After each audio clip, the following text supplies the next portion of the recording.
Tout a commencé juste après le vote de la loi immigration, quand ça a commencé à tomber dans les nouvelles, que ça a commencé à être partagé sur les réseaux sociaux.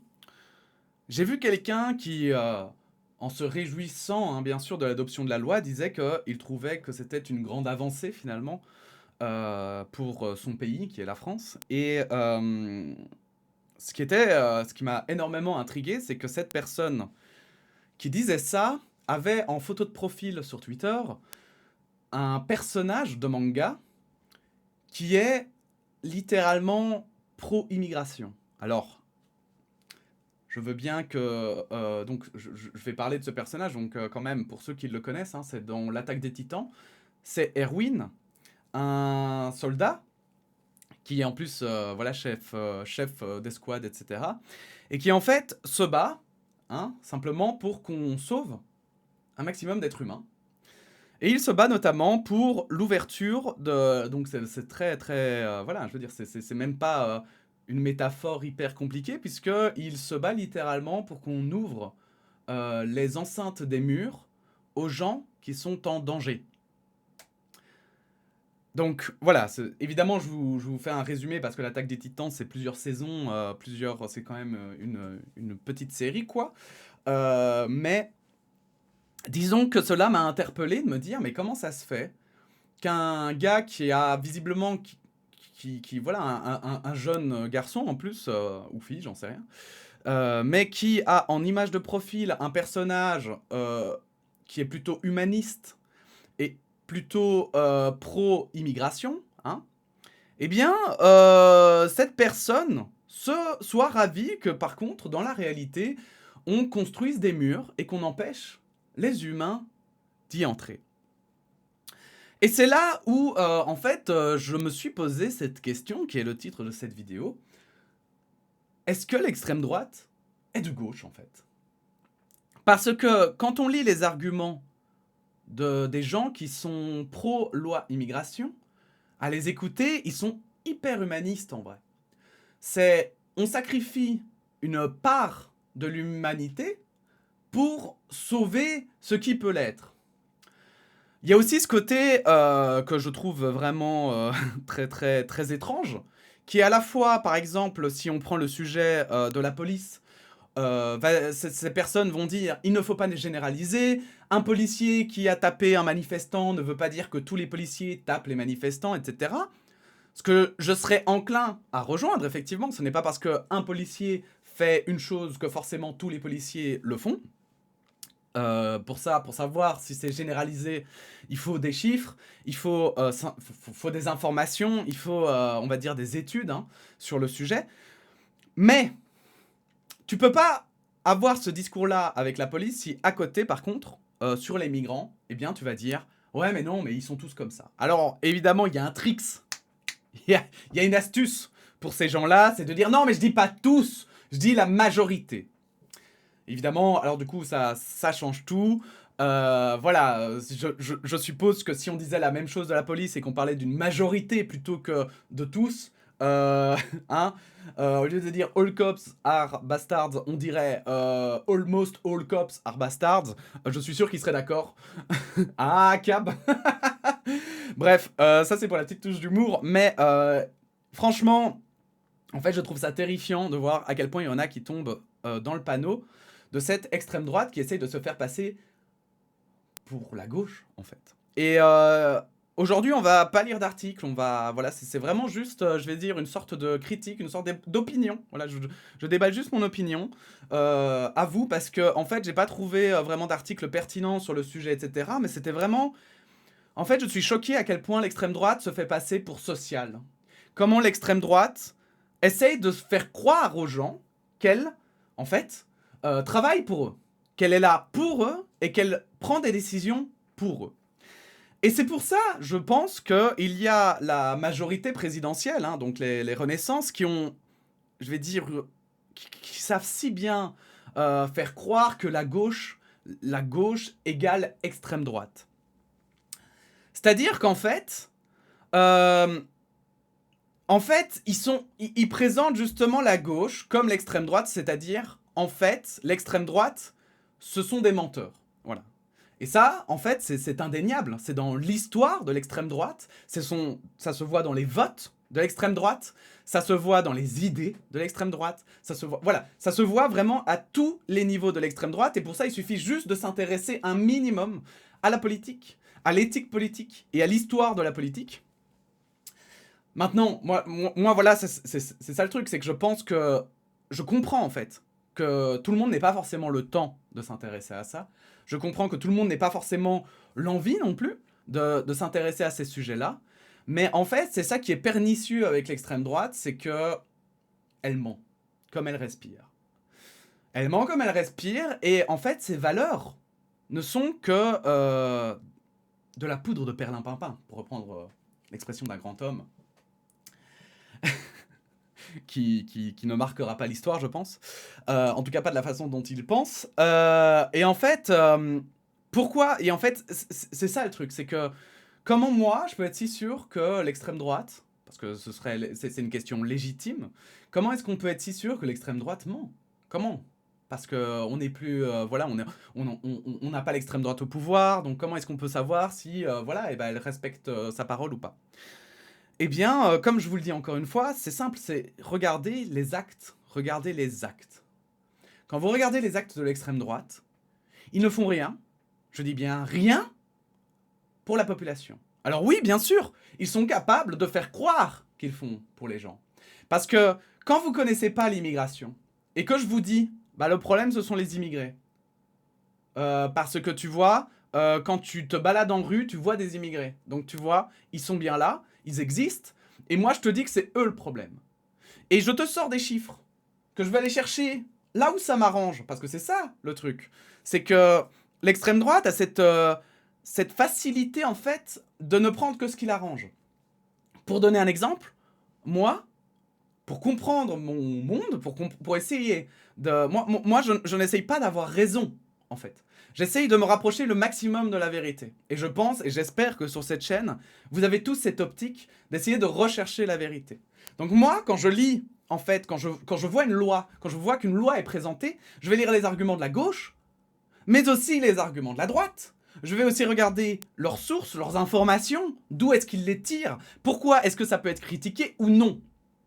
Et c'est ça qui est extrêmement intéressant.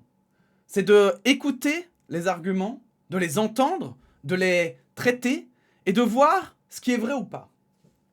Encore une fois, je comprends totalement que vous n'ayez peut-être pas cette envie. Moi, c'est quelque chose qui m'intéresse, l'actualité. Comprendre voilà, des mécanismes tels que l'immigration, moi, c'est des choses vraiment qui m'intéressent parce que voilà, voilà, ça fait partie de moi. Maintenant, je peux comprendre que vous avez peut-être d'autres intérêts, d'autres passions. Et dans ce cas, c'est plus difficile évidemment d'y voir clair entre les jeux de l'extrême droite, ce qui se dit à la gauche, quels sont les partis de gauche d'ailleurs, parce qu'il y en a hein, qui peuvent dire du bullshit, etc. Et ça, je comprends tout à fait. Cependant, je pense que quand on en est à ne pas s'intéresser en fait à la politique ou à l'actualité ou à tous les sujets d'actualité, comme moi, voilà, j'invente, mais allez, les sans-abri, ça m'a intéressé à un moment, mais maintenant ça m'intéresse un peu moins, donc je suis un peu moins les actualités des sans-abri. Eh bien, en fait, comment est-ce que je fais du coup pour me renseigner sur les sans-abri? Eh ben, je vais d'abord souvent lire des articles généraux avant d'arriver à essayer de trouver plutôt les personnes qui en parlent. Je vais regarder qui en parle et comment ils en parlent en fait. Quelles sont ses idéologies? Est-ce qu'elles ont une influence ou non sur son travail? Parce que c'est pas parce que vous avez une idéologie que forcément elle a une influence. Est-ce qu'il est validé par ses pairs? Donc notamment quand on voit les arguments qui sont tirés par l'extrême droite, ils sont tous attirés par des experts qui sont toujours guidés par leur idéologie et qui sont répugnés par leurs pairs. Donc j'invente, mais lorsque vous avez une étude de l'extrême droite sur l'immigration, vous allez avoir tous les spécialistes qui vont dire bah c'est de la merde. C'est de la merde, point barre. Mais sauf que, voilà, Jean-Michel, spécialiste qui aura écrit cet article, hein, spécialiste, et qui du coup, lui, utilisera cet argument pour dire « moi je dis la vérité et on veut la cacher ».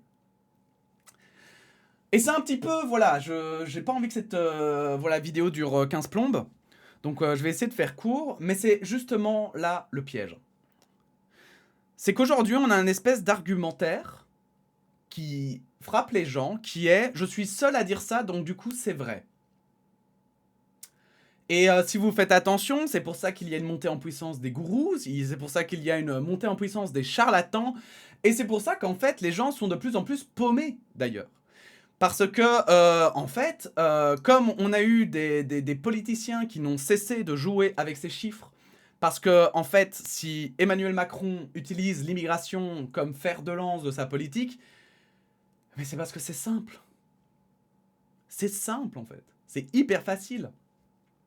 Moi, j'entends plein de gens qui disent, ça me fait beaucoup rire, hein, mais qui disent, non mais, vous êtes des bisounours à gauche, nous, on est la rationalité, comme si sacrifier une part de son humanité, c'était le plus dur, quoi. Il y a vraiment ce côté de sacrifice, quoi. Oh non mais regardez-moi, je sacrifie mon humanité pour le bien commun. Et ça, c'est dur. Alors que vous voulez les accepter parce que, oh, vous pensez amour, vous pensez voilà, et soi-disant pour l'humanité, mais c'est pas ça le courage. Le courage, c'est de dire non à son humanité pour accepter. Mais sauf que c'est d'une... Vraiment, hein, cette logique, je ne l'ai jamais comprise.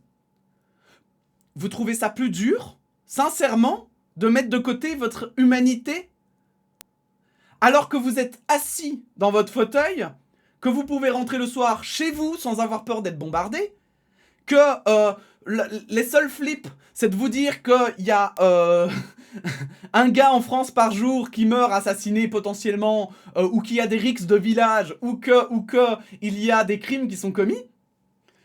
Mais, en attendant, vous rentrez chez vous, vous pouvez profiter d'un bon repas, vous n'êtes pas en manque de bouffe. Si vous avez besoin de médicaments, généralement, vous avez accès à ces médicaments. Si vous avez quelque chose de grave, vous pouvez aller à l'hôpital. Vous avez des transports en commun qui sont encore fonctionnels. Vous avez des policiers. Vous avez une police que vous pouvez appeler et qui intervient. Enfin, en France, parfois. Bref, en fait, c'est ça qui me tue un peu. C'est en fait, vous êtes, il y a un côté où en fait, vraiment, ce n'est pas difficile en fait d'être inhumain. Regardez les terroristes, regardez l'État islamique, regardez Israël, regardez les Russes. Être inhumain, ce n'est pas difficile. C'est vraiment en fait le plus facile. Parce que entre dire on ferme les murs et voilà, on ferme le pays, comme ça on reste entre nous, entre gens qui s'entendent déjà bien. Et celui qui va dire attends non, en fait on ouvre les frontières et on se met en danger, on accepte que des gens différents, peut-être pensant différemment, arrivent et on va essayer de faire avec parce qu'on doit vivre ensemble. Parce qu'en fait, l'humanité a d'autres problèmes à gérer que déjà se battre les uns avec les autres. Et plutôt que de faire simple et que de tout fermer et de rester entre gens qui s'entendent tous bien et comme des petits bisounours là et qui vont faire la, vous savez, c'est le nazisme en fait, hein, simplement, hein. C'est ce que faisaient croire toutes les idéologies d'extrême droite. Et je veux dire, c'est aussi le communisme de Poutine, c'est aussi le communisme chinois. Voilà, ça, pour moi, c'est la même. Hein. Vous mettez le fascisme à côté, vous n'êtes pas loin. Hein. Eh ben, quand vous faites ça, c'est hyper facile. C'est hyper facile. La loi du plus fort. Mais c'est d'une simplicité sans nom, parce que la loi du plus fort aujourd'hui, c'est pas forcément celui qui est le plus musclé. C'est simplement celui qui a une arme ou pas. Si vous avez un gun et que l'autre il a un bout de bois, bah vous avez gagné, mais vous n'êtes pas plus fort. Tu peux faire 1m10, il y a même des enfants soldats. Vous inquiétez pas, hein, c'est plus comme ça. Donc, en fait, je voulais parler de ça parce que l'extrême droite joue énormément sur ce côté. Non, mais en fait, nous on est prêts à des sacrifices. On est prêts à sacrifier notre humanité, mais c'est pour le bien de l'humanité. Mais c'est pas pour le bien de l'humanité. Mais rien à voir. Rien à voir. Si l'humanité a survécu jusqu'ici, c'est parce que l'humanité s'est rassemblée. Si l'Union européenne, l'Europe même, existe encore aujourd'hui, par rapport, par exemple, à l'Afrique, c'est parce qu'en fait, on s'est rassemblés plus vite. On s'est structuré plus vite. On a échangé des connaissances beaucoup plus vite. On a été enchopé chez les autres parce qu'on a eu conscience de ça. Et vous savez ce qu'on a fait de ça? Eh ben, on a été voir les plus faibles que nous et on les a déglingués. et on a profité du fait qu'ils étaient plus faibles que nous. Mais vous savez, si les Africains, à la place, moi je parle des Africains surtout du Sud, hein, évidemment, puisque le bassin méditerranéen c'est encore différent, mais donc les Africains au sud du Sahara, subsaharien on dit je crois, eh bien voilà, s'ils s'étaient rassemblés en fait, avant nous, quand nous on était encore avant l'Antiquité, et qu'ils s'étaient rassemblés avant nous et qu'en fait ils avaient commencé à se structurer, etc. Au lieu de rester des tribus, parce que, ben voilà, parce que, alors, y en a qui vont dire c'est parce qu'ils étaient plus bêtes que nous. Ben non, pas du tout. C'est parce que leur environnement ne permettait beaucoup moins. L'Afrique, rien que le Congo fait la taille de l'Europe. D'accord. Bon, tu fais comment? Vous imaginez? Ça voulait dire que, donc, ils ont des distances beaucoup plus grandes à faire. Les États-Unis d'Amérique se sont développés parce que bah, on est arrivé avec déjà des technologies, etc., qui nous permettaient de faire ces grosses distances. Mais pas les Africains, on n'a pas fait ça. On n'est pas venu les aider. Donc, moi, c'est ça que je voulais clarifier, c'est que l'extrême droite, en fait, elle fait à la fois, voilà, elle dit on sacrifie une partie de l'humanité, mais c'est pour le bien commun. Et donc, en fait, quand on analyse un petit peu le discours de l'extrême droite, il y a un côté où, en fait, si vous regardez l'extrême droite, vous pouvez, enfin, je veux dire, si elle tenait promesse, presque, hein, en fait, sur son volet social, mais elle est de gauche, l'extrême droite, en fait. Si vous lisez son programme, et que vous regardez ce qu'elle veut faire, mais attendez, mais elle dit qu'elle veut taxer les riches, elle dit qu'elle veut que ce soit la fin des bénéfices politiques, etc., la fin de la corruption, en fait, que justement qu'on rehausse les salaires, qu'on rehausse les minima sociaux pour les Français. Mais putain, mais c'est qui dit ça en fait? C'est la gauche. Mais alors quelle est la différence entre la gauche et la droite? Comme dit Emmanuel Macron là, quand il fait un égal lui. Quand Emmanuel Borne fait un égal pardon. Isabelle, pardon, je crois. Ou Elisabeth, oh, je sais plus. Bref, on s'en fout. Quand Madame Borne, quand Gérald Darmanin fait ce signe égal entre la gauche et l'extrême droite, pourquoi ils le font? Mais c'est parce qu'ils savent très bien que l'extrême droite, en fait, elle joue avec les idées de la gauche. Qu'elle les manipule parce qu'en fait, elle veut faire croire, parce que si elle dit j'arrive, en fait, parce que moi je suis assoiffé de pouvoir, j'en ai rien à foutre de votre gueule, il y a que ceux qui nous suivront qui seront avantagés, les autres vous pouvez crever, on en a rien à foutre. La gauche, elle dit ça? La gauche, est-ce que la gauche a déjà dit une seule fois ceux qui votent extrême droite, on va les mettre de côté, ils ont qu'à crever, ceux qui nous suivent pas, on va tous les tuer? Mais jamais. Jamais. Vous n'avez jamais entendu ce discours de la gauche? Et pourquoi en fait? Parce que la gauche, contrairement à l'extrême droite, elle n'est pas là pour manipuler et elle est capable. Alors évidemment pas tout le monde à gauche, encore une fois c'est toujours la même chose. Hein. Les courants politiques, vous avez plein de types d'idées et vous avez toujours des gens qui seront différents dans ces idées et qui les interpréteront d'une manière différente. Mais malgré tout, dans la gauche, il y a quand même une commune mesure. C'est qu'en fait, on a conscience qu'on a tous des idées différentes et on se dit, mais on doit faire avec. On doit faire avec. Et la facilité, c'est de se dire, bah non, on va juste rassembler ceux qui pensent comme nous, et les autres, vous pouvez crever, on n'a rien à foutre. Les autres, dégagez. Ça, c'est la facilité. C'est pas, oh non, c'est dur parce que on met notre humanité de côté, ouin ouin. Non, ça se passe pas comme ça. Et c'est pour ça que je voulais en parler aujourd'hui, parce que il y a, je trouve, l'extrême droite qui vraiment manipule un tas de gens avec cette loi immigration, qui fait croire qu'en fait, en virant les migrants, on va avoir tout à coup plein d'argent. Alors moi, je pense que le débat sur l'argent peut être vaste. Je pense qu'on peut être, voilà, comme je le dis, de droite progressiste, et penser par exemple que le libéralisme est une bonne chose, ou que le capitalisme est une bonne chose. On peut débattre de ça. Pour moi, voilà, ça fait partie des idées, des différences les uns avec les autres. Mais par contre, non, non, vous me ferez pas croire que c'est en se divisant, je parle de l'être humain, hein, quelle que soit sa couleur de peau, ses croyances et tout, vous ne me ferez jamais croire que c'est en se divisant qu'on va survivre. Parce que l'histoire ne vous a jamais donné raison. Jamais. Il n'y a pas une seule fois dans l'histoire où il y a un peuple isolé, tout seul, avec tous les mêmes idées, qui a survécu. L'être humain est sociable, et s'il est encore sociable en 2023, bientôt 2024, c'est parce que sa survie en dépend. C'est tout. On peut se plaindre de la mondialisation sur plein de sujets et sur plein de pans, mais par contre, il y a une chose qui est belle avec la mondialisation, c'est qu'on s'est rendu compte à quel point tous les êtres humains étaient similaires. Et je dis bien similaires parce qu'ils ne sont pas les mêmes, mais par contre, moi je peux vous le dire, que tous les êtres humains veulent la liberté, tous les êtres humains veulent pouvoir vivre en paix, et en fait, ceux qui ne le veulent pas sont des exceptions. Et ces exceptions, elles ne sont pas là où vous le croyez. Elles ne sont pas à l'extrême gauche ou à la gauche. Alors, je dis pas, il y en a sûrement quelques-uns à l'extrême gauche, mais c'est clairement pas la majorité. Les exceptions, elles sont à l'extrême droite. Parce que l'extrême droite ne tient aucune de ses promesses. L'extrême droite ment. L'extrême droite, si vous croyez qu'elle vous dit la vérité, vous êtes d'une naïveté sans nom. Vraiment. Et je vous le dis, pas pour vous insulter, pour vous rabaisser. Je vous le dis parce que peut-être qu'il faut qu'il y ait un déclic qui se passe dans votre tête. Et on est tous naïfs à un moment ou à un autre. Et je pense qu'il n'y a rien de mieux que de parfois l'entendre et de se dire, mais putain, merde, c'est peut-être vrai en fait. Peut-être que là, je suis naïf. Et c'est pas grave en fait. Et je pense qu'à partir du moment, que vous soyez à droite ou à gauche d'ailleurs, à partir du moment où vous ne savez pas remettre en question vos croyances, vos préjugés, votre vérité en fait, hein, celle que vous avez essayé de comprendre, c'est que vous êtes perdu. Vous êtes foutu, vous êtes à l'extrême droite.